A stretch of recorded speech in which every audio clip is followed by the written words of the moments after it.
तिखट झणझणीत बटाट्याचं तिखलं कधी बनवलं आहे का तुम्ही? नसेल तर एकदा नक्की बनवून बघा. इथे मी मिक्सरचं भांडं घेतलं आहे आणि 7 ते 8 सुक्या मिरच्या मी 15 ते 20 मिनटं भिजत ठेवल्या होत्या आणि 1 चमचा धने. आता हे पहिले मिक्सरच्या भांड्यात घालते आणि बाकीचं काही सामान घालते, साहित्य घालते. तिथे मी 1 चिंचेचं बुटूक घेतलं आहे, अगदी अर्धा चमचा गूळ, ओलं खोबरं, 1 कांदा, 1 टोमॅटो आणि 15 ते 20 लसणाच्या पाकळ्या. याची सगळ्याची आपल्याला अगदी बारीक पेस्ट करायची.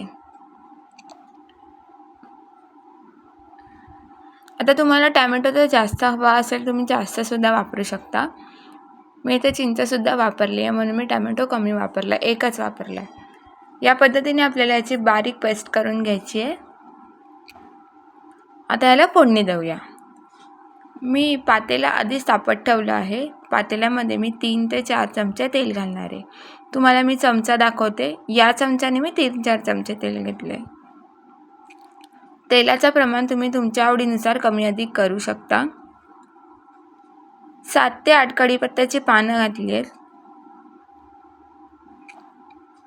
आणि बटाट्याच्या काही फोडी करून घेतल्या आहेत. मी 2 बटाटे वापरलेत मी आणि या पद्धतीने फोडी करून घेतल्या आहेत. थोड्याशा अशा जाडसर फोडी केल्या आहेत.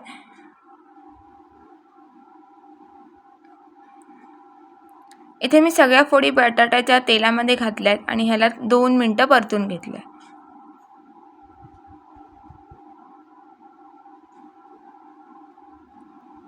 2 मिनटं तेलात परतून झाल्यानंतर मी इथे काही मसाले घालणार आहे. पाव चमचा हळद, पाव चमचा लाल तिखट, पाव चमचा धनेपूड आणि पाव चमचा जिरेपूड. चवीपुरतं मीठ. आता मी जे मीठ घातलं आहे ना ते बटाट्यापुरतीच घातलेलं आहे. आता हे सगळे मसाल्यांमध्ये छान असं परतून घेणार आहे मी. मस्त असा कलर आला याला. आणि आता जे केलेलं वाटण आहे ते मी घातलंय. आता हे मसाले सगळे, बटाटा, हे सगळं आपल्याला वाटणासोबत छान तेल सुटेपर्यंत परतून घ्यायचंय. अगदी मच्छीची चव लागते. फक्त मच्छीमध्ये आपण गूळ नाही वापरत. बाकी सेम मच्छीचाच प्रकार आहे हा. जे नॉनव्हेज खात नाही त्यांच्यासाठी उत्तम पर्याय आहे. आता ह्याला तेल सुटण्यासाठी मी याच्यावर 1-2 मिनटं झाकण ठेवणार आहे. तुम्ही बघू शकता आजूबाजूला तेल सुटलंय. ह्याला एकदा व्यवस्थित मिक्स करून घेते.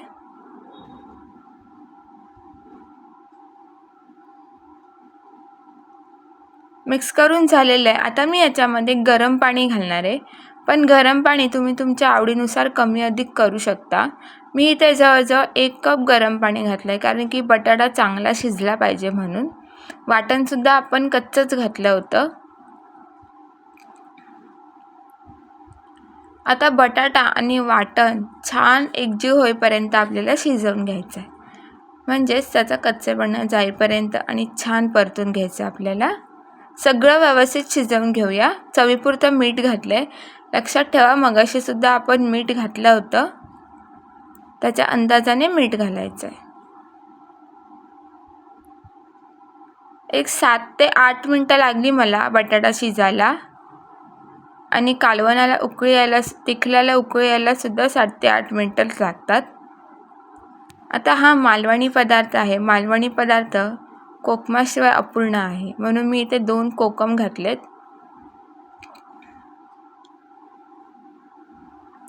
छान एकदा मिक्स करून घेते. तुम्ही पाणी तुमच्या आवडीनुसार कमी अधिक करू शकता. तुम्हाला पातळ घट्ट कसं हवं असेल त्या हिशोबाने.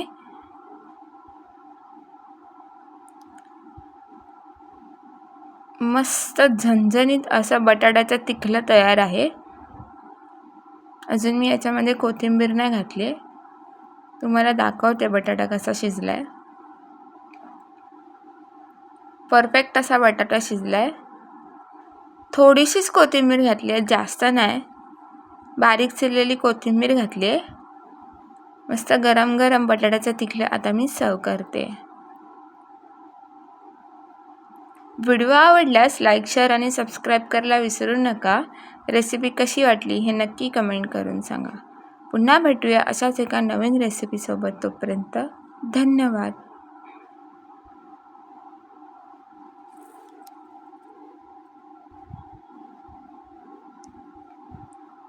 मस्त तिखट झणझणीत बटाट्याचं तिकलं तयार आहे. थँक्यू.